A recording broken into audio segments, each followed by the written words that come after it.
La hype autour de la saison 4 de Wakfu est clairement au rendez-vous. Une hype que j'ai pu constater avec le succès incroyable qu'a reçu ma précédente vidéo, mais savez-vous qu'Ankama a fait d'autres annonces tout aussi incroyables, comme cet opus de la saga Wakfu retraçant la vie d'Oropo sur un jeu qui sera disponible bien évidemment sur PC, mais aussi sur Nintendo Switch. Son nom c'est One More Gate, et il s'annonce d'ores et déjà passionnant pour bien des raisons que nous allons exploiter dans cette vidéo. Mais avant de commencer cette vidéo, si ce n'est toujours pas fait, foncez vous abonner et activez les notifications pour ne plus louper aucune nouvelle vidéo en rapport avec le Crossmods. Ne vous inquiétez pas, vous ne serez pas harcelé de notifications. Allez, ceci dit, il est temps de découvrir ensemble ce nouveau jeu made in Ankama sur Switch, One More Gate.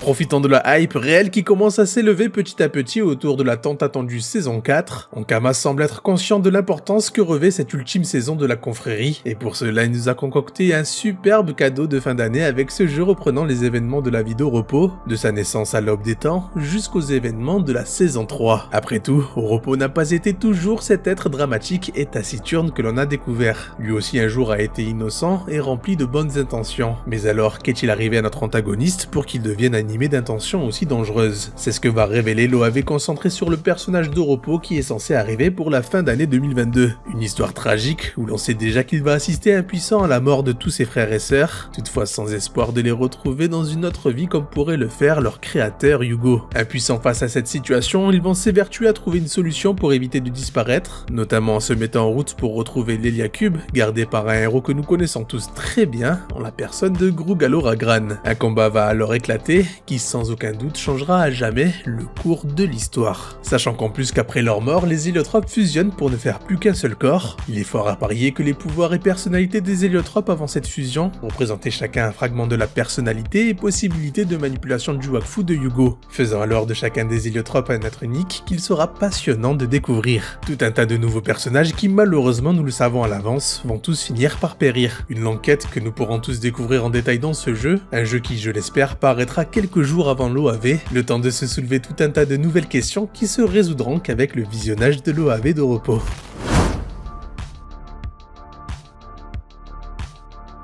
Pour tous les fans des MMO d'Ankama, l'univers est le même, mais le style est drastiquement différent. En effet, le parti pris a été de créer un jeu dans le style cartoon dans son design avec une vue de côté, comme on pourrait le retrouver dans de nombreux roguelites, toujours avec ce même principe de PA et de tour par tour propre au jeu d'Ankama. Le jeu a pour idée d'offrir un monde assez vaste à explorer dans lequel nous vivrons le périple d'Oropo, un préquel dans lequel il est annoncé comme étant un personnage bon, un héros donc, qui sera accompagné d'Echo, et de nombreux autres personnages qui seront également jouables. Pour cela c'est simple, il vous faudra découvrir le monde, grâce à quoi vous pourrez obtenir des cartes comme sur Waven qui constitueront vos decks. Des cartes qui seront sûrement obtenables par diverses manières, mais principalement par un PNJ nommé très simplement Marchand. Un jeu dans lequel vous aurez la possibilité de changer de héros en fonction des difficultés rencontrées, et bien entendu, comme je l'ai dit un peu plus tôt, nous sommes sur le monde des 12, ce qui implique que de nombreux monstres bien connus des joueurs de Dofus et Wakfu seront présents aussi dans ce monde, comme les Bouffetous par exemple, les Boarks ou encore les Arachnés, qui bien évidemment auront ce style cartoon qui marche plutôt bien avec l'univers développé par ce jeu.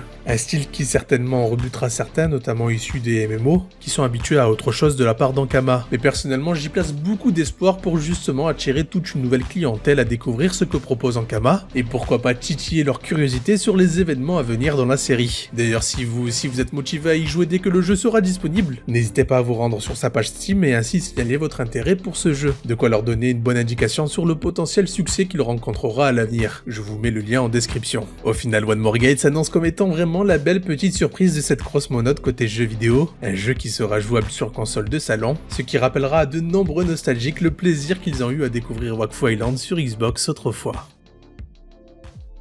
Voilà pour le moment tout ce que l'on sait sur One More Gate, un jeu que j'ai hâte d'essayer mais dont il faudra s'armer de patience ici aussi puisqu'il n'est prévu que pour 2022. Et vous, qu'en pensez-vous? Est-ce que ce jeu vous intéresse ou est-ce qu'il ne vous donne pas plus envie que ça? N'hésitez pas à me le dire en commentaire, et en attendant il est temps pour moi de vous laisser, c'était Zaki pour vous servir, ciao.